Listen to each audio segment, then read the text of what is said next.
Hello welcome back guys.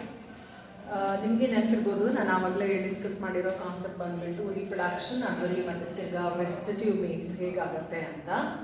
That is fragmentation, fission ಅಥವಾ budding ಪ್ರಾಸೆಸ್ಸಿಂದ ಆಗುತ್ತೆ. ದೆನ್ ಸೆಕೆಂಡ್ ಒನ್ ಬಂದು asexual mode of reproduction. Asexual mode of ರೀಪ್ರೊಡಕ್ಷನಲ್ಲಿ formation of ಸ್ಪೋರ್ಟ್ಸನ್ನು observe ಮಾಡ್ತೀವಿ. ಅದರಲ್ಲಿ either it is in the form of conidia ಇರ್ಬೋದು, ಇಲ್ಲ ಸ್ಪೊರಾಂಜಿಯೋಸ್ಪೋರ್ಸ್ ಇರ್ಬೋದು, ಅಥವಾ ಝೂಸ್ಪೋರ್ಸ್ ಇರ್ಬೋದು. ಸೊ ಆ ಥರ ಸ್ಟ್ರಕ್ಚರ್ಸನ್ನು ನಾವು ಡಯಾಗ್ರಾಮ್ಯಾಟಿಕ್ ರಿಪ್ರೆಸೆಂಟೇಷನಿಂದ ಇಲ್ಲಿ ನೋಡ್ಬೋದು. As you can see over here conidia ಫಾರ್ಮೇಷನ್ನು. ಸೊ ಕೊನಿಡಿಯಾ ಫಾರ್ಮೇಷನ್ನಿಂದ ಫಾರ್ಮ್ ಆಗುವಂಥ ಸ್ಪೋರ್ಟ್ಸ್ಗೆ ನಾವು ಕೊನಿಡಿಯೋಫೋರ್ಸ್ ಅಂತ ಕರಿತೀವಿ. ಬೆಸ್ಟ್ ಎಕ್ಸಾಂಪಲ್ ಬಂದು ಪೆನಿಸಿಲಿಯಂ ನೊಟೇಟಮ್. ಸೊ ವೆರಾಸ್ ಅಲ್ಲಿ ಏನಾಗುತ್ತೆ, ಪ್ಯಾರೆಂಟಲ್ ಸ್ಟ್ರಕ್ಚರಿಂದ ಸ್ಪೋರ್ಟ್ಸ್ ಏನಿದೆ ಎಕ್ಸೂಡ್ ಆಗ್ತಾ ಬರುತ್ತೆ, one after the other in the form of chain ಅಂತ ಹೇಳ್ತೀವಿ. ಅಥವಾ ಈವನ್ ಸ್ಪೊರಾಂಜಿಯೋ ಸ್ಪೋರ್ಟ್ಸ್ ಕೂಡ ಫಾರ್ಮ್ ಆಗುವಂಥ ಚಾನ್ಸಸ್ ಕೂಡ ಇರುತ್ತೆ in the asexual mode of reproduction. ಅಥವಾ ಮೊಟೈಲ್ ಝೂ ಸ್ಪೋರ್ಟ್ಸ್ ಫಾರ್ಮೇಷನ್ ಆಗುವಂಥ ಚಾನ್ಸಸ್ ಇರುತ್ತೆ. ಅವಕ್ಕೆ ಫ್ಲೆಜೆಲ್ಲಾ ಪ್ರೆಸೆನ್ಸ್ ಇರೋದನ್ನು ನೋಡ್ತೀವಿ, ವೆರಾಸ್ ಇದರಲ್ಲಿ ಫ್ಲೆಜೆಲ್ಲಾ ಇರೋದಿಲ್ಲ. So that's again the difference what you can find between the sporangiosports and the zoosports under the asexual mode of reproduction anta helತೀವಿ. Then in the sexual mode of reproduction ಅಲ್ಲಿ form ಆಗುವಂಥ structures ನಾವು oospores ಅಥವಾ ascospores ಅಥವಾ basidiosspores ಅಂತ ಕರಿತೀವಿ. Okay, so basically ಆ spores ಅಂದ್ರೆ ಹೆಂಗಿರ್ತಾವ ನೋಡಾಕ ನಮ್ಗೆ ನೇಕೆಡ್ ಐಸ್ಗೆ ಅಂತಂದ್ರೆ, you might have observe this kind of structure. ನೀವು head region of the mushroom ಅನ್ನ ತಗೊಂಡ್ಬಿಟ್ಟು ಒಂದು ಪೀಸ್ ಆಫ್ ಪೇಪರ್ನ ಮೇಲೆ ಟ್ಯಾಪ್ ಮಾಡಿದ್ರೆ ನಿಮ್ಗೇನು ಪೌಡರಿ ಸ್ಟ್ರಕ್ಚರ್ ಕಾಣ್ತೈತೆ ನೋಡ್ರಿ. So that is nothing but the spores of these organisms. ಅವುಗಳು ಹೈಲಿ ಇನ್ಫೆಕ್ಷಿಯಸ್ ಇರುತ್ತೆ ಮಕ್ಕಳೇ. You are not suppose to touch it and eat. Okay, ಅಥವಾ ನಿಮ್ಮ ಎಡಿಬಲ್ ಥಿಂಗ್ಸನ್ನು soon after that you are not suppose to do that. ಅಥವಾ ನೀವು ಅದನ್ನು touch ಮಾಡಿಬಿಟ್ಟು ನಿಮ್ಮ ಕಣ್ಣಿಗೆ ಮುಟ್ಕೊಳ್ಳೋದಾಗಲಿ, ಸೆನ್ಸರಿ ಸ್ಟ್ರಕ್ಚರ್ಸ್ಗೆಲ್ಲ ಮುಟ್ಕೊಳ್ಳೋದಾಗಲಿ ಹಾಗೆ ಮಾಡಿದರೆ literally there is a chance of you to get infection, that is fungal infection ಆಗುವಂಥ ಚಾನ್ಸಸ್ ಇರುತ್ತೆ. ದೆನ್ ಅದ್ರ ಜೊತೆಗೆ ಇಲ್ಲಿ ನೋಡಿ ಸ್ಮಾಲ್ ಫಾಗಿ ಸ್ಟ್ರಕ್ಚರ್ ಫಾರ್ಮ್ ಆಗಿದೆ ಕಾಣ್ತಿರ್ಬೋದು ನಿಮಗೆ. ಮತ್ತು ಇಲ್ಲಿನೂ ಕೂಡ ಆ ಥರ ಒಂದು ಪಿಕ್ಚರ್ ಇದೆ. ಸೊ ಅದೇನೆಂದರೆ ಆ ಥರ foggy kind of release of spores ಆಗೋದನ್ನು ಕೂಡ ನೀವು ನೋಡ್ತೀರಿ. ಅಂದರೆ ಅಷ್ಟು ಮೈನ್ಯೂಟ್ ಇರುವಂಥ ಆ ಸ್ಪೋರ್ಟ್ಸು ಏರ್ನಲ್ಲಿ ರಿಲೀಸ್ ಆಗೋಗ್ಬಿಡುತ್ತೆ. ಸೊ ರಿಲೀಸ್ ಆಗೋದ್ರಿಂದ ಅದು ಬೇರೆ ರೀಜನಲ್ಲಿ ಸ್ಪ್ರೆಡ್ ಆಗಿ ಇನ್ಫೆಕ್ಷನ್ ಆಗುವಂಥ ಚಾನ್ಸಸ್ ಇರುತ್ತೆ. That is actually to spread its spores. ಅದು ತನ್ನ ಒಂದು ಸ್ಪೋರ್ಟ್ಸನ್ನು ಸ್ಪ್ರೆಡ್ ಮಾಡ್ಕೊಳ್ಳೋದಕ್ಕೋಸ್ಕರ ಆ ಥರ ಮಾಡುತ್ತೆ. Okay, so that is how you can observe the release of the spores in the mushrooms or the fungi. Okay, then one more point ಬಂದ್ಬಿಟ್ಟು various spores ಅವು ಏನು ಪ್ರೊಡ್ಯೂಸ್ ಆಗ್ತವೆ, they are going to form a distinct structure called as the fruiting body ಅಂತ ಕರಿತೀವಿ. ಹೀಗೆ fruiting ಬಾಡಿನ form ಮಾಡುತ್ತೆ, ಅದರಿಂದ ಸ್ಪೋರ್ಟ್ಸನ್ನು ರಿಲೀಸ್ ಮಾಡುತ್ತೆ. Okay, then let me go for in detail concerned with all these structures. That is sexual cycle ನಲ್ಲಿ ಮತ್ತೆ ತಿರ್ಗಾ ನಾವು 3 ಟೈಪ್ ಆಗೋದನ್ನು ನೋಡ್ತೀವಿ. ಅಂದರೆ it either go for plasmogamy or karyogamy or haploid spores. I mean to say not or and. Okay, plasmogamy, karyogamy and spore formation ಅಥವಾ ಮಿಯೋಸಿಸ್ನ ಸ್ಟೇಜನ್ನು ಇದು ಮೂರನ್ನು ದಾಟ್ಕೊಂಡು ಬಿಟ್ಟು ಹೋಗಿ ಅದು ಮಿಯೋಸಿಸನ್ನು ಕಂಪ್ಲೀಟ್ ಮಾಡ್ಕೊಳ್ಳುತ್ತೆ ಅಥವಾ ಸೆಕ್ಷುವಲ್ ರೀಪ್ರೊಡಕ್ಷನನ್ನು ಕಂಪ್ಲೀಟ್ ಮಾಡ್ಕೊಳ್ಳುತ್ತೆ. ಏನು ಹಾಗಂದರೆ let me go for one after the other. ಇದು ಡಯಾಗ್ರಾಮ್ಯಾಟಿಕ್ ರಿಪ್ರೆಸೆಂಟೇಷನ್ ಇಲ್ಲಿ ನಾನು ತೋರಿಸ್ತಾ ಇದ್ದೀನಿ, ಅದನ್ನು ಅಬ್ಸರ್ವ್ ಮಾಡಿ. ಸೊ ಫಸ್ಟ್ ಒನ್ ಬಂದು ಪ್ಲಾಸ್ಮೋಗ್ಯಾಮಿ ಅಂತ. ಅಂದರೆ ಸೆಕ್ಷುವಲ್ ರೀಪ್ರೊಡಕ್ಷನ್ ಕಂಪ್ಲೀಟ್ ಆಗಬೇಕು ಅಂತಂದ್ರೆ ಇಟ್ ಫಾಲೋಸ್ 3 ಸ್ಟೆಪ್ಸ್ ಅಂತ ಹೇಳ್ತೆ. ಒಂದು ಪ್ಲಾಸ್ಮೋಗ್ಯಾಮಿ, ಇನ್ನೊಂದು ಕ್ಯಾರಿಯೋಗ್ಯಾಮಿ, ಮತ್ತೊಂದು ಮಿಯೋಸಿಸ್. ಓಕೆ, ನೋಡಿ ನೇಮ್ ಹೇಳ್ಕೊಡುತ್ತೆ ನಿಮಗೆ, ದಟ್ ಈಸ್ ವೆರಿ ಇಂಪಾರ್ಟೆಂಟ್. ನಾನು ತುಂಬ ಸರಿ ಹೇಳಿದ್ದೀನಿ ನಿಮಗೆ, ವೆರಸ್ ಬಯಾಲಜಿನಲ್ಲಿ ಆ ವರ್ಡ್ಸ್ ಏನು ಬರುತ್ತೆ they are very important and they will be speaking more. You are suppose to listen to those words what they will be speaking. Okay, so plasmogamy ನೋಡಿ, ಅಲ್ಲಿ 2 ವರ್ಡ್ಸ್ ಇದೆ, ರೈಟ್? ಒಂದು ಪ್ಲಾಸ್ಮಾ, ಇನ್ನೊಂದು ಗ್ಯಾಮಿ ಅಂತ, right? So plasma word is it's cytoplasmic content, right? Gamete were concerned with the gametes. Andre plasma itself is acting like a gamete over here in the sexual mode of reproduction. So ಅಂದ್ರೆ ಎರಡು parent cell ಅವು fuse ಆದಾಗ ಅದರ plasma content ಏನೈತಿ cytoplasmic content fusion ಆಗುತ್ತೆ, ಅದರ nuclear content fusion ಆಗೋದಿಲ್ಲ. So ಅದು ಫಸ್ಟ್ ಸ್ಟೆಪ್. ಅಂದರೆ ಫಸ್ಟ್ ಸ್ಟೆಪ್ಪಲ್ಲಿ ಸೈಟೋಪ್ಲಾಸ್ಮಿಕ್ ಕಂಟೆಂಟ್ ಅಥವಾ ಪ್ರೋಟೋಪ್ಲಾಸ್ಮಿಕ್ ಕಂಟೆಂಟ್ ಏನಿರತ್ರಿ ಅದು ಫ್ಯೂಷನ್ ಆಗುತ್ತೆ. ಓಕೆ, ಅದಕ್ಕೆ ನಾವೇನಂತ ಕರೆದ್ವಿ, ಪ್ಲಾಸ್ಮೋಗ್ಯಾಮಿ ಅಂತ ಕರಿತೀವಿ. Once again I will repeat. whereas ಅದರ ಒಂದು 2 ಪ್ಯಾರೆಂಟ್ ಸೆಲ್ನ ಸೈಟೋಪ್ಲಾಸ್ಮಿಕ್ ಕಂಟೆಂಟ್ ಏನಿರತ್ರಿ ಅದು ಫ್ಯೂಷನ್ ಆಗತ್ತೆ, ಅದಕ್ಕೆ ನಾವು ಪ್ಲಾಸ್ಮೋಗ್ಯಾಮಿ ಅಂತ ಕರಿತೀವಿ. ಓಕೆ, ಸೆಕೆಂಡ್ ಸ್ಟೆಪ್ ಅಲ್ಲಿ ಏನಾಗುತ್ತೆ ನೋಡಿ, ಫ್ಯೂಷನ್ ಆಫ್ 2 ನ್ಯೂಕ್ಲಿಯೈ ಕಾಲ್ಡ್ ಕ್ಯಾರಿಯೋಗ್ಯಾಮಿ ಅಂತ ಕರಿತೀವಿ. ಅಂದ್ರೆ ಇದು ಫಸ್ಟ್ ಸ್ಟೆಪ್ ಆದ್ರೆ ಸೆಕೆಂಡ್ ಸ್ಟೆಪ್ ಅಲ್ಲಿ ಕ್ಯಾರಿಯೋಗ್ಯಾಮಿ ಆಗತ್ರಿ. ಕ್ಯಾರಿಯೋಗ್ಯಾಮಿ ಅಂದ್ರೆ ನಿಮ್ಗೆ ಗೊತ್ತಿರ್ಬೋದು, ನಾನು ಪ್ರೀವಿಯಸ್ ಯಾವುದೋ ಕ್ಲಾಸಲ್ಲಿ ಹೇಳಿದ್ದೇನೆ. whereas carry-on word refers to nucleus here. ಅಂದ್ರೆ for the fusion of its gametic content it requires this fusion of the nucleus. Okay, so ಅದಕ್ಕೆ ನಾನು ಏನು ಮಾಡಿದ್ದೀನಿ, as you can see over here colour representation ಮೇಲೆ difference ಅನ್ನು ತೋರಿಸ್ತಾ ಇದ್ದೀನಿ. ಒಂದು ಪ್ಯಾರೆಂಟ್ ಸೆಲ್ನ ನ್ಯೂಕ್ಲಿಯಸ್ ಪಿಂಕ್ ಕಲರ್ ಇದ್ರೆ ಇನ್ನೊಂದು ಪ್ಯಾರೆಂಟ್ ಸೆಲ್ನ ನ್ಯೂಕ್ಲಿಯಸ್ ಗ್ರೀನ್ ಕಲರ್ ಐತಿ ಅಂತ ಕನ್ಸಿಡರ್ ಮಾಡ್ರಿ. ಓಕೆ, ಅವು ಎರಡೂ ಫ್ಯೂಸ್ ಆದಾಗ ನೋಡ್ರಿ ಅದರ ಕಲರ್ ರಿಪ್ರೆಸೆಂಟೇಷನ್ ಸ್ಲೈಟ್ ಆಗಿ ಡಿಫ್ರೆಂಟ್ ಆಗಿ ಬಂತು compared with this prior step ಅಲ್ವಾ. ಪ್ರಯರ್ ಸ್ಟೆಪ್ ಅಲ್ಲಿ ಪ್ಲಾಸ್ಮೋಗ್ಯಾಮಿನಾಗ ಏನಾದ್ರಿ, ಬರೀ ಸೈಟೋಪ್ಲಾಸ್ಮಿಕ್ ಕಂಟೆಂಟ್ ಮಾತ್ರ ಫ್ಯೂಸ್ ಆಗಿ ನ್ಯೂಕ್ಲಿಯರ್ ಕಂಟೆಂಟ್ ಫ್ಯೂಸ್ ಆಗಿಲ್ಲ, ಅದು ಹಂಗೈತಿ. Okay, then in the second step ಏನಾಗೈತಿ ಇಲ್ಲಿ ನೋಡ್ಬೋದು ನೀವು, ಇಲ್ಲಿ ನಾವು ಆಲ್ರೆಡಿ ಈ ಥರದ ಒಂದು ಸೆಲ್ಲನ್ನು ಅಥವಾ ಈ ಥರ ಪ್ಯಾರೆಂಟ್ ಸೆಲ್ಲನ್ನು ಕನ್ಸಿಡರ್ ಮಾಡಿದ್ರ ಇಲ್ಲಿ ಎರಡು ಸೆಲ್ನ ಪ್ಯಾರೆಂಟ್ ಸೆಲ್ನ ನ್ಯೂಕ್ಲಿಯರ್ ಕಂಟೆಂಟ್ ಮಾತ್ರ ಫ್ಯೂಸ್ ಆಗಿ ಅದು ಡೈಕ್ಯಾರಿಯಾನ್ ಕಂಡೀಷನ್ ಅನ್ನ ಪಡೆದಿದೆ. ಓಕೆ, ಸೊ ಅಂದ್ರೆ whereas fusion of 2 nuclei that lead to dikaryon stage ಅಂತ ಕರಿತೀವ್ರಿ ಇದಕ್ಕೆ. ಓಕೆ, ನೋಡಿ ನೇಮ್ ಹೇಳ್ಕೊಡುತ್ತೆ ಮತ್ತೆ ತಿರ್ಗಾ. ಡೈ ಅಂತಂದ್ರೆ 2 ಅಂದ್ರೆ ಕ್ಯಾರಿಯಾನ್ ಅಂದ್ರೆ ನ್ಯೂಕ್ಲಿಯಸ್ ಅಂದ್ರೆ ಎರಡು ನ್ಯೂಕ್ಲಿಯರ್ ಕಂಟೆಂಟ್ನ ಫ್ಯೂಷನ್ ಅನ್ನ ನಾವು ಇಲ್ಲಿ ನೋಡ್ತೀವಿ. ಓಕೆ, ಸೊ ಇಲ್ಲಿ ಏನಾಯ್ತು, ಎರಡು ನ್ಯೂಕ್ಲಿಯಸ್ ಅದಾವ್ರಿ, ಇಲ್ಲಿನೂ ಎರಡು ನ್ಯೂಕ್ಲಿಯಸ್ ಅದಾವ, ಇಲ್ಲಿ ಫ್ಯೂಷನ್ ಆಗೈತಿ, ಇಲ್ಲಿ ಫ್ಯೂಷನ್ ಆಗಿಲ್ಲ. ಬಟ್ ಎರಡರಲ್ಲಿನೂ ನಾವು ಆ ಡೈಕ್ಯಾರಿಯಾನಿಕ್ ಸ್ಟೇಜನ್ನ ನಾವು ಅಬ್ಸರ್ವ್ ಮಾಡ್ತೀವಿ. ಆದ್ರೆ ಇಲ್ಲಿ ನಾವು concern with that cytoplasmic fusion ಬಗ್ಗೆ ಮಾತಾಡ್ತೀವಿ, ಇಲ್ಲಿ ನಾವು ಅದರ ನ್ಯೂಕ್ಲಿಯರ್ ಫ್ಯೂಷನ್ನ ಬಗ್ಗೆ ಮಾತಾಡ್ತೀವಿ. ಓಕೆ, ಸೊ ಇದರಿಂದಾಗಿ ಏನಾಯ್ತ್ರಿ ಇಲ್ಲಿ ನೋಡ್ರಿ, ಡಿಪ್ಲಾಯ್ಡ್ ಕಂಡೀಷನ್ ಆಯ್ತು ಅಲ್ವಾ. ಅಂದ್ರೆ n number of parent each parent chromosomes fuse ಆಗ್ಬಿಟ್ಟು ಇಲ್ಲಿ 2n ಆಗೋಯ್ತು ಅಲ್ವಾ. ವಾಟ್ ಈಸ್ ದಿಸ್ n ಅಂದ್ರೆ ಅಲ್ವಾ. ಸೊ ಅಂದ್ರೆ ನೀವು ನನಗೆ ಕೇಳ್ಬೋದು n ಅಂದ್ರೆ ಏನು, n ನಂಬರ್ ಆಫ್ ಕ್ರೋಮೋಸೋಮ್ಸ್ ಅಂದ್ರೆ ಏನು. ಈಗ ನಾನು ಒಂದು ಎಕ್ಸಾಂಪಲ್ ತಗೊಳ್ತೇನೆ. ಲೈಕ್ ವಿ ಹ್ಯೂಮನ್ ಬೀಯಿಂಗ್, ನಮಗೆ ಎಷ್ಟು ನಂಬರ್ ಆಫ್ ಕ್ರೋಮೋಸೋಮ್ಸ್ ಇರ್ತಾವೆ per cell. Okay, you may be knowing that is 46 chromosomes ಇರ್ತಾವೆ ನಮ್ಗೆ. ಈ 46 ನಾನು ಏನು ಬರ್ದಿದ್ದೀನಿ, it is concern with 2n ಅಂದ್ರೆ ಇದರ ರೀಪ್ರೆಸೆಂಟೇಷನ್ ಅಂದ್ರೆ ಈ 46 ನಂಬರ್ ನಾವು 2n ಫಾರ್ಮ್ ಅಲ್ಲಿ ಹೇಳ್ತಾ ಇದ್ದೀವಿ. Okay, 2n number of chromosomes ನಮ್ದು ಎಷ್ಟಿರುತ್ತ 46 ಇರತ್ತ ಅಂತ ಹೇಳಿದ್ರ, ನಮ್ದು ಗ್ಯಾಮೆಟ್ಸ್ ಫಾರ್ಮ್ ಆದಾಗ, ಗ್ಯಾಮೆಟ್ಸ್ ಅಂದ್ರೆ ಏನ್ರಿ, ಮೇಲ್ದು ತಗೊಂಡ್ರೆ ಸ್ಪರ್ಮ್ ಅಂತ ಕರಿತೀವಿ, ಫಿಮೇಲ್ದು ತಗೊಂಡ್ರೆ ಓವಾ ಅಥವಾ ಊಟಿಡ್ ಅಂತ ಕರಿತೀವಿ. Okay, so each gamete will have n number of chromosomes ಅಂತ ಹೇಳ್ತೀವಿ. ಓಕೆ, ಸೊ ಅಂದ್ರೆ ಏನಾಯ್ತು, 46 divided by 2 ಮಾಡ್ರಿ ಎಷ್ಟಾಯ್ತ್ರಿ, each n number will have 23 ಅಂದ್ರೆ ಸ್ಪರ್ಮ್ಸ್ ರಿಲೀಸ್ ಮಾಡಿದಾಗ ಅದರಲ್ಲಿ ಇದ್ದಂಥ ಕ್ರೋಮೋಸೋಮ್ಸ್ ಎಷ್ಟ್ರಿ 23, ಓವರ್ ರಿಲೀಸ್ ಮಾಡಿದಾಗ ಅದರಲ್ಲಿ ಇದ್ದಂಥ ಕ್ರೋಮೋಸೋಮ್ಸ್ ಎಷ್ಟ್ರಿ 23. ಓಕೆ, ಸೊ ಅಂಥ ಎರಡು ಗ್ಯಾಮೆಟ್ಸ್ ಫ್ಯೂಸ್ ಆದ ಮೇಲೆ ಓಕೆ ಅವಾಗ ಏನಾಗತ್ರಿ, ಅದ 2n ಫಾರ್ಮೇಷನ್ ಆಗತ್ತೆ.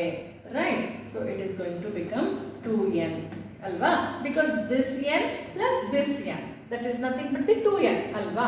ಸೊ 2n ಆದಾಗ ಈಗ ಎಷ್ಟು ನಂಬರ್ ಆಫ್ ಕ್ರೋಮೋಸೋಮ್ಸ್ ಇರ್ತಾವ ಅಂತ ಹೇಳ್ತೀವಿ ನಾವು 46 ಅಂತ ಹೇಳ್ತೀವಿ. Okay, so whereas As such, n number of each parent's chromosome when they fuse, now it will have 2n number of chromosomes ಅಂತ ಹೇಳ್ತೀವಿ. ಓಕೆ, ಸೊ ಈ ಸ್ಟೇಜ್ ಬರೋದು ನೆಕ್ಸ್ಟ್ ಸ್ಟೆಪ್ ಆಯ್ತು. ದೆನ್ ಏನ್ ಮಾಡುತ್ತೆ, ಥರ್ಡ್ ಸ್ಟೆಪ್ ಅಲ್ಲಿ ಇಟ್ ಅಂಡರ್ಗೋಸ್ ಮಿಯಾಸಿಸ್ ಅಂತ ಹೇಳ್ತೀವಿ ಅಲ್ವಾ. ಸೊ ಮಿಯಾಸಿಸ್ ಹೋಗೋದು ಅಂದ್ರೆ ಏನು, let me go for that, let you know regarding this. Okay,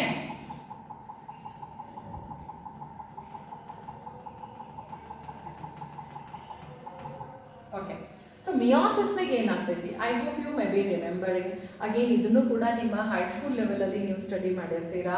ವೆರಾಸ್ meiosis is also a kind of cell division ಅಲ್ವಾ. ಸೆಲ್ ಡಿವಿಷನ್ ಆಗ್ಬೇಕಂದ್ರೆ ಬೇಸಿಕಲಿ 2 ಪ್ರಾಸೆಸ್ಸಲ್ಲಿ ಆಗತ್ತೆ. ಓಕೆ, ಅಂದರೆ ಹೈಯರ್ ಆರ್ಗ್ಯಾನಿಸಮ್ಸ್ ಅಲ್ಲಿ ಮಾತಾಡಿದಾಗ ಒಂದು ಮೈಟಾಟಿಕ್ ಡಿವಿಷನ್ ಆದರೆ ಇನ್ನೊಂದು ಮಿಯಾಟಿಕ್ ಡಿವಿಷನ್ ಆಗುತ್ತೆ. ನಾನು ಹೈಯರ್ ಆರ್ಗ್ಯಾನಿಸಮ್ ಬಗ್ಗೆ ಮಾತಾಡ್ತಿದ್ದೀನಿ ಬಿಕಾಸ್ ವೆಜಿಟೇಟಿವ್, ಸೆಕ್ಷುವಲ್ ಅದೆಲ್ಲ ಮೆಥಡ್ಸನ್ನು ಇಲ್ಲಿ ಡಿಸ್ಕಸ್ ಮಾಡ್ತಿಲ್ಲ. ಸೊ ಮೈಟಾಸಿಸ್ ಅಲ್ಲಿ ಏನಾಗುತ್ತೆ, hope you may be knowing, single cell will divide into 2 cells and these 2 cells goes on dividing into again 2 cells ಅಲ್ವಾ. So this is how. But the number of chromosomes ಬಂದ್ರೆ ಇಲ್ಲಿ 2n ಐತಿ ಅಂತಂದ್ರೆ ಇದರ 2n ಇಲ್ಲಿ ಎಲ್ಲ 4 ಸೆಲ್ನಲ್ಲಿ ಕೂಡ retain ಆಗಿರುತ್ತೆ. ಓಕೆ, ಸೊ ಅದು ಮೈಟಾಟಿಕ್ ಸೆಲ್ ಡಿವಿಷನ್ನ ಮೆಥಡ್. ಓಕೆ, ಅಂದರೆ ಇಲ್ಲಿ ಈ 2 ಸೆಲ್ಲಲ್ಲಿ ಇಲ್ಲಿನೂ ಕೂಡ 2n ಇರುತ್ತೆ, ಇಲ್ಲಿನೂ 2n ಇರುತ್ತೆ. ಅಂದರೆ ವೆರಾಸ್ ಮೈಟಾಸಿಸ್ ಅಲ್ಲಿ ಯಾವುದೇ ರೀತಿ ಕ್ರೋಮೋಸೋಮಲ್ ಡಿವಿಷನ್ ಆಗೋದಿಲ್ಲ. ಓಕೆ, ಕ್ರೋಮೋಸೋಮಲ್ ಡಿವಿಷನ್ ಆಗೋದಿಲ್ಲ. ಆ ಕಂಪ್ಲೀಟ್ ಸೆಲ್ನ ಕಾನ್ಸ್ಟಿಟ್ಯೂಯೆಂಟ್ ಏನಿರುತ್ತೆ ಇನ್ಕ್ಲೂಡಿಂಗ್ ನ್ಯೂಕ್ಲಿಯಸ್, ಅದರ ಕಾನ್ಸ್ಟಿಟ್ಯೂಯೆಂಟ್ ನೆಕ್ಸ್ಟ್ ಜನರೇಷನ್ಗೆ 2 ಸೆಲ್ ಆಗಿ ಫಾರ್ಮ್ ಮಾಡಿಬಿಟ್ಟು ಅದಕ್ಕೆ ಡಿಸ್ಟ್ರಿಬ್ಯೂಟ್ ಆಗೋಗಿರುತ್ತೆ. ಸೊ ಅದಕ್ಕೋಸ್ಕರ ನಾವೇನಂತ ಕರಿತೀವಿ, ಇಲ್ಲಿ ರಿಡಕ್ಷನಲ್ ಡಿವಿಷನ್ ಆಗೋದಿಲ್ಲ ಅಂತ ಹೇಳ್ತೀವಿ.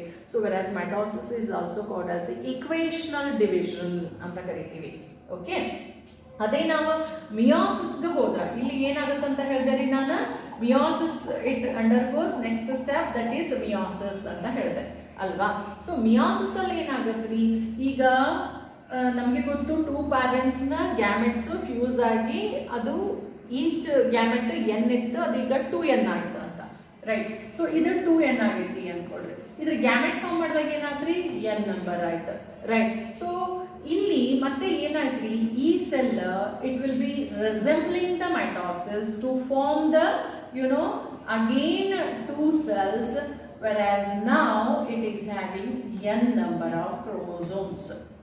ಓಕೆ, ಸೊ ಅಂದರೆ ಏನಾಯ್ತು, 2n ಇದ್ದದ್ದು n ಫಾರ್ಮ್ ಆಗುತ್ತೆ, n ಫಾರ್ಮ್ ಇದ್ದದ್ದು ಮತ್ತೆ ತಿರ್ಗಾ n ಫಾರ್ಮನ್ನೇ ಮಾಡುತ್ತೆ, ಬಟ್ 2 ಸೆಲ್ಸನ್ನು ಆಗಿ ಡಿವೈಡ್ ಮಾಡುತ್ತೆ. That's a difference what you can find between the mitosis and the meiosis ಅಂತ ಕರಿತೀವಿ. ಅದಕ್ಕೆ ನಾವು ಮಿಯಾಸಿಸ್ಗೆ ಏನಂತ ಕರಿತೀವಿ ರೀ, ರಿಡಕ್ಷನಲ್ ಡಿವಿಷನ್ ಆಗುತ್ತೆ ಅಂತ ಹೇಳ್ತೀವಿ. ಯಾಕೆ ರಿಡಕ್ಷನಲ್ ಅಂದ್ವಿ, ಪ್ಯಾರೆಂಟ್ ಸೆಲ್ಲಲ್ಲಿ 2n ಇದೆ, ಆದರೆ ಅದರ ನೆಕ್ಸ್ಟ್ ಏನು ನಾವು ಸೆಲ್ಸ್ ಫಾರ್ಮ್ ಆಗುತ್ತೆ ಅಂತ ಹೇಳಿದ್ವಿ, ಆ ಸೆಲ್ಸಲ್ಲಿ n ನಂಬರ್ ಇದೆ.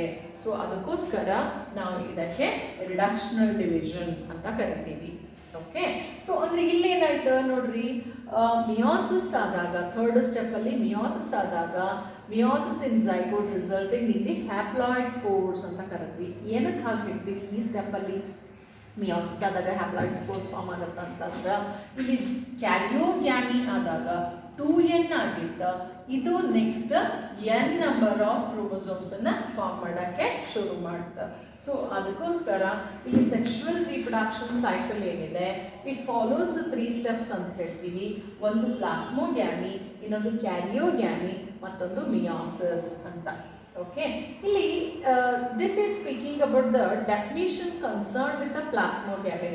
ಏನು ಹೇಳುತ್ತೆ ನೋಡಿ, plasmogamy is a stage in the sexual reproduction of the fungi in which the protoplasm of the 2 parent cell, usually from the mycelia andre endri, that's a network of the hyphae, right? Mycelia andre endri network of the hyphae that fuses together without the fusion of the nuclei, effectively bringing 2 haploid nuclei close together in the same cell, as I have shown you here with the diagrammatic representation. Okay, so that is how the sexual reproduction takes place in the fungi anta ಹೇಳ್ತೀವಿ. Okay, next when the fungus reproduces sexually, two haploid hyphae of compatible mating types come together and fuse. ಅಂದ್ರೆ ಇಲ್ಲಿ some organisms ಅಥವಾ ಫಂಗೈನ ಹೆಂಗಾಗುತ್ತೆ ಗೊತ್ತೇನ್ರಿ global ಆರ್ಗ್ಯಾನಿಸಮ್ಸ್ನಾಗ ಅಂದ್ರಲ್ಲಿ ಯಾವುದಾದ್ರೂ ಒಂದು N number gamete ಇರುವಂಥದ್ದು ಮತ್ತೊಂದು specific N number gamete ಇರುವಂಥ ಫಂಗೈನ ಜೊತೆಗೆ ಫ್ಯೂಸ್ ಆಗೋದು ಒಂದು ಮೆಥಡ್ ಆದ್ರೆ, ಇನ್ನೊಂದು ಕಂಪ್ಯಾಟಿಬಲ್ ಮೇಟಿಂಗ್ ಟೈಪ್ ಅನ್ನ ಕೂಡ ನೋಡ್ತೀವಿ. ಹ್ಯಾಪ್ಲಾಯ್ಡ್ ಕಂಪ್ಯಾಟಿಬಲ್ ಮೇಟಿಂಗ್ ಟೈಪ್ ಅಂದ್ರೆ ಎಲ್ಲ ಸೆಲ್ ಗ್ಯಾಮೆಟ್ನ ಜೊತೆಗೆ ಅದು ಫ್ಯೂಸ್ ಆಗೋದಿಲ್ಲ, ಎಲ್ಲ ಟೈಪ್ ಆಫ್ ಫಂಗಲ್ ಗ್ಯಾಮೆಟ್ನ ಜೊತೆಗೆ ಫ್ಯೂಸ್ ಆಗೋದಿಲ್ಲ. ಯಾವುದು ಕಂಪ್ಯಾಟಿಬಲ್ ಇರುತ್ತೋ ಅದರ ಜೊತೆಗೆ ಮಾತ್ರನೇ, ಕಂಪ್ಯಾಟಿಬಲ್ ಅಂತಂದ್ರೆ which can fuse with that specific cell itself ಅಥವಾ gamete itself, that is called as the compatible ಅಂತ ಕರಿತೀವಿ. ಸೊ ಕಂಪ್ಯಾಟಿಬಲ್ ಮೇಟಿಂಗ್ ಕೂಡ ಆಗುತ್ತೆ. In some fungi, fusion of the haploid cells immediately results to form the diploid. ಅಂದ್ರೆ ಇಲ್ಲಿ ನೋಡ್ರಿ ಏನಾಗುತ್ತೆ, compatible fusion ಆಗಬೇಕು ಅಂತಿಲ್ಲ. ಓಕೆ, ಯಾವ್ದು ಹ್ಯಾಪ್ಲಾಯ್ಡ್ ಸೆಲ್ ಇನ್ನೊಂದು ಫಂಗಲ್ ಸೆಲ್ ಸಿಗುತ್ತೋ ಅದರ ಜೊತೆಗೇನೆ ಫ್ಯೂಸ್ ಆಗಿಬಿಟ್ಟು 2n formation ಮಾಡಿಬಿಡುತ್ತೆ.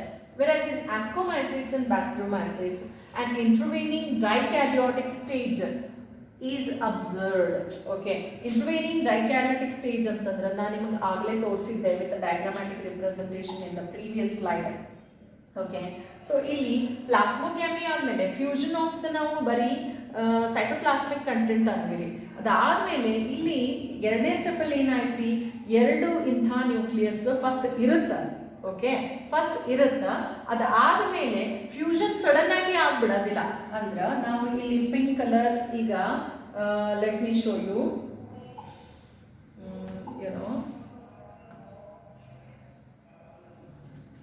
Okay,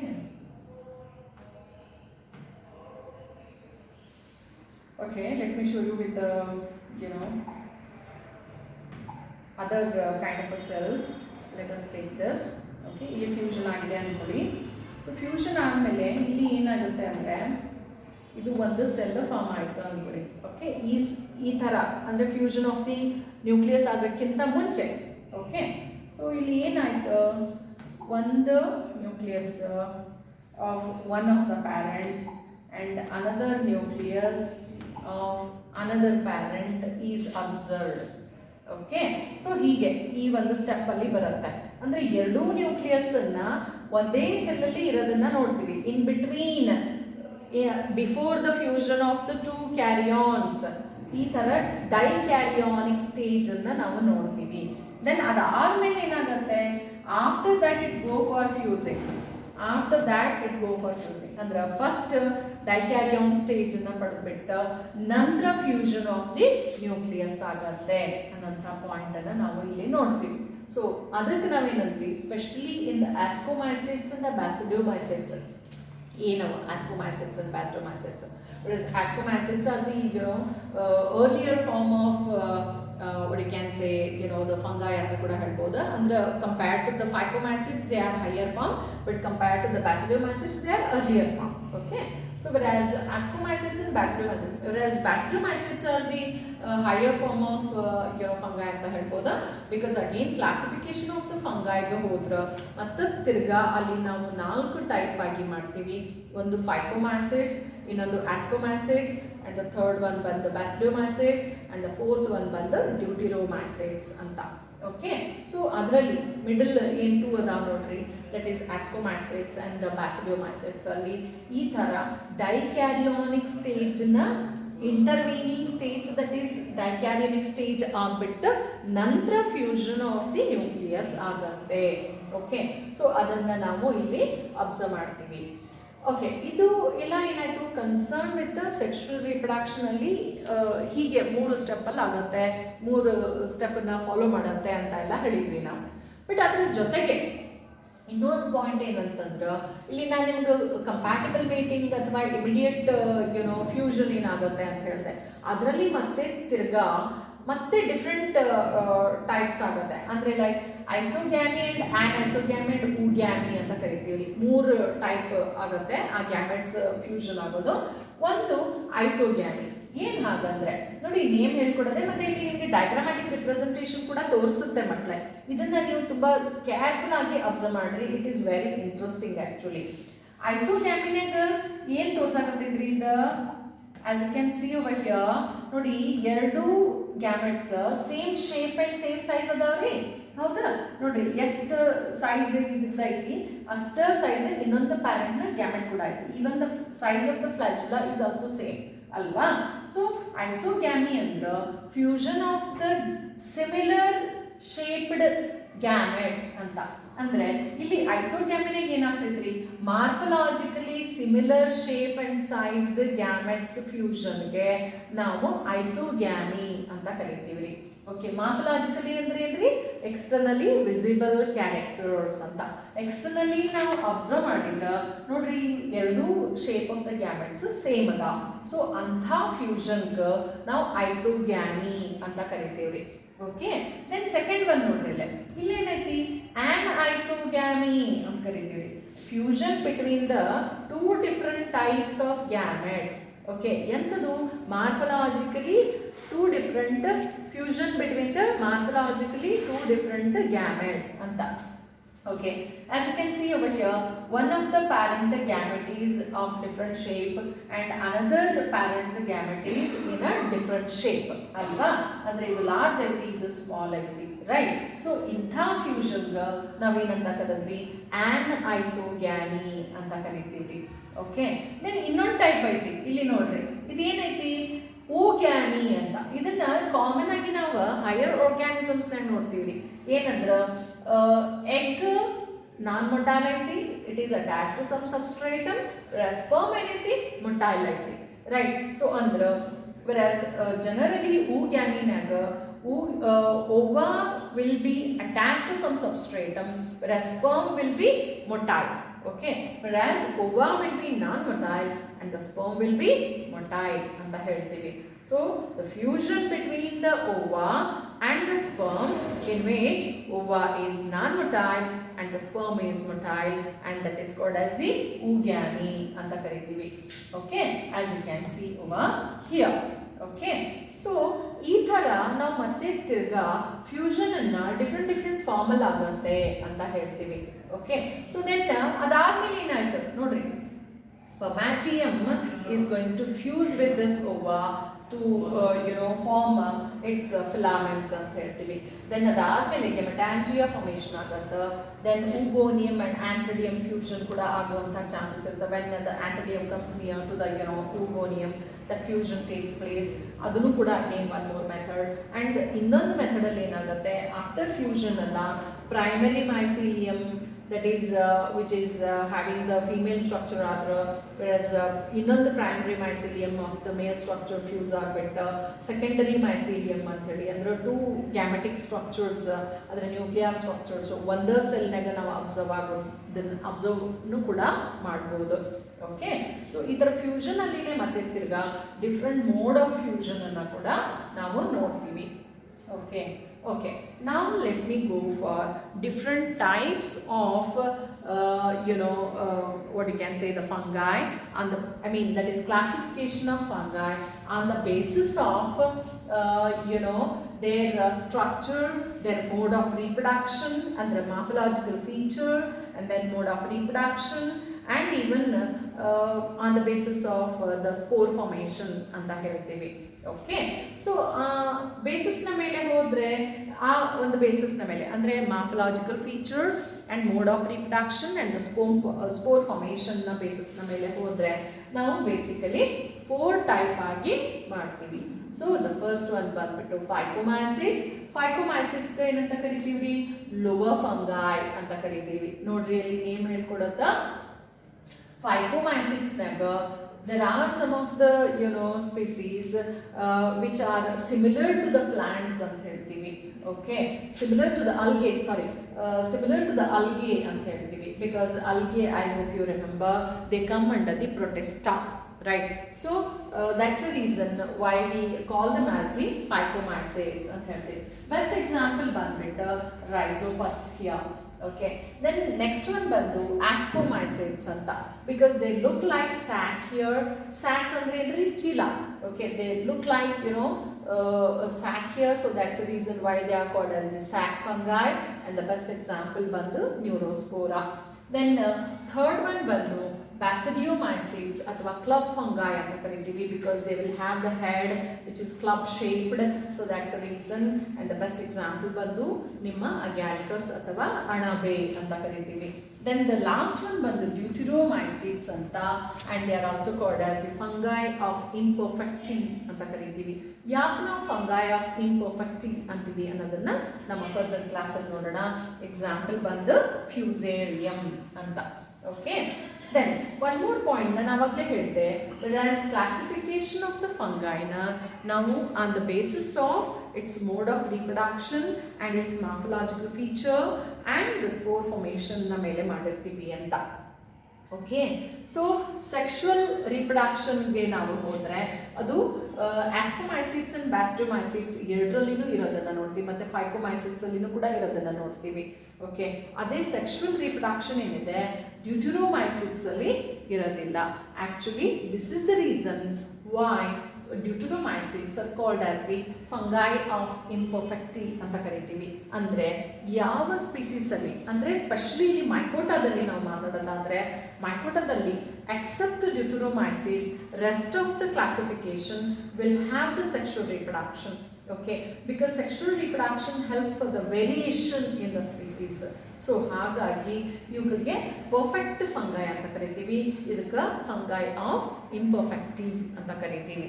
Okay, so on the basis of its mode of reproduction, we have divided these different phylums of the fungi into different types, that is phycomycetes, ascomycetes, basidiomycetes and deuteromycetes. Okay, in detail regarding these different types of phylums about the fungi, let us discuss in our next class, guys. If you have got any doubt, you are free to ask the question. Thank you.